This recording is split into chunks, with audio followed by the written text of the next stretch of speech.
Box ಆಫೀಸ್ನಲ್ಲಿ ಭರ್ಜರಿ ಸದ್ದು ಮಾಡ್ತಾ ಇರುವ ಮಾ ಇಂಟಿ ಬಂಗಾರಂ ಸಿನಿಮಾದ ಯಶಸ್ಸಿನ ನಡುವೆಯೇ ನಟಿ ಸಮಂತಾ ಅವರ ಬಗ್ಗೆ ಮತ್ತೊಂದು ಸುದ್ದಿ ಟಾಲಿವುಡ್ನಲ್ಲಿ ಭಾರಿ ಚರ್ಚೆಯಾಗ್ತಾ ಇದೆ. ಸಮಂತಾ ತಾಯಿ ಆಗ್ತಾ ಇದ್ದಾರಾ ಎಂಬ ಪ್ರಶ್ನೆ ಈಗ ಸಾಮಾಜಿಕ ಜಾಲತಾಣದಲ್ಲಿ ವೈರಲ್ ಆಗಿದೆ. ಕೇವಲ 4 ದಿನಗಳಲ್ಲಿ ಸುಮಾರು 50 ಕೋಟಿ ರೂಪಾಯಿ ಗಳಿಕೆ ಮಾಡುವ ಮೂಲಕ ಮಾ ಇಂಟಿ ಬಂಗಾರಂ ಸಿನಿಮಾ ಹೊಸ ದಾಖಲೆ ಬರೆದಿದೆ. ಈ ಯಶಸ್ಸಿನ ಬೆನ್ನಲ್ಲೇ ಮೆಗಾಸ್ಟಾರ್ ಚಿರಂಜೀವಿ ಅವರು ಸಮಂತಾ ಅವರನ್ನ ತಮ್ಮ ನಿವಾಸಕ್ಕೆ ಆಹ್ವಾನಿಸಿ ಅಭಿನಂದಿಸಿದ್ದಾರೆ. ಈ ಭೇಟಿಯ ಫೋಟೋಗಳನ್ನು ಸಾಮಾಜಿಕ ಜಾಲತಾಣಗಳಲ್ಲಿ ಹಂಚಿಕೊಂಡಿರುವ ಚಿರಂಜೀವಿ ಸಿನಿಮಾ ನಿರ್ದೇಶಕಿ ನಂದಿನಿ ರೆಡ್ಡಿ ಹಾಗೂ ಸಮಂತಾ ಅವರ ಅಭಿನಯವನ್ನು ಮನಸಾರೆ ಹೊಗಳಿದ್ದಾರೆ. ಆದರೆ ಎಲ್ಲರ ಗಮನ ಸೆಳೆದಿದ್ದು ಚಿರಂಜೀವಿ ಬರೆದಿದ್ದ ಒಂದು ಸಾಲು.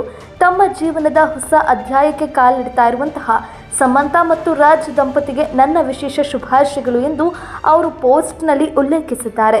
ಈ ಹೊಸ ಅಧ್ಯಾಯ ಎಂಬ ಪದವೇ ಈಗ ದೊಡ್ಡ ಚರ್ಚೆಗೆ ಕಾರಣ ಆಗಿದೆ. ಸಮಂತಾ ಗರ್ಭಿಣಿಯಾಗಿರುವ ವಿಚಾರವನ್ನು ಚಿರಂಜೀವಿ ಪರೋಕ್ಷವಾಗಿ ಸೂಚಿಸಿದ್ದಾರೆ ಎಂದು ಅಭಿಮಾನಿಗಳು ಕಾಮೆಂಟ್ ಮಾಡ್ತಿದ್ದಾರೆ. ಕಳೆದ ಕೆಲವು ದಿನಗಳಿಂದ ಸಮಂತಾ ಪ್ರೆಗ್ನೆನ್ಸಿ ಕುರಿತು ಹಲವು ವದಂತಿಗಳು ಹರಿದಾಡ್ತಾ ಇದ್ವು. ಈಗ ಚಿರಂಜೀವಿ ಅವರ ಈ ಶುಭಾಶಯದ ಸಂದೇಶ ಆ ಊಹಾಪೋಹಗಳಿಗೆ ಮತ್ತಷ್ಟು ಬಲ ನೀಡಿದೆ.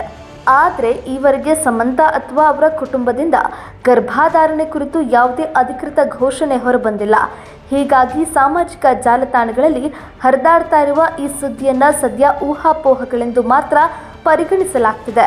ಒಂದೆಡೆ ಮಾ ಇಂಟಿ ಬಂಗಾರಂ ಸಿನಿಮಾದ ಭರ್ಜರಿ ಯಶಸ್ಸು, ಮತ್ತೊಂದೆಡೆ ವೈಯಕ್ತಿಕ ಜೀವನದ ಬಗ್ಗೆ ಹರಿದಾಡ್ತಾ ಇರುವ ಈ ಸುದ್ದಿ. ಈ ಎರಡೂ ಕಾರಣಗಳಿಂದ ಸಮಂತಾ ಸದ್ಯ ಟಾಲಿವುಡ್ನ ಹಾಟ್ ಟಾಪಿಕ್ ಆಗಿದ್ದಾರೆ. ನಿಜಕ್ಕೂ ಈ ಗುಡ್ ನ್ಯೂಸ್ ಅಧಿಕೃತವಾಗ್ತಾ ಇದೆಯಾ ಎಂಬುದನ್ನು ಕಾದು ನೋಡಬೇಕು.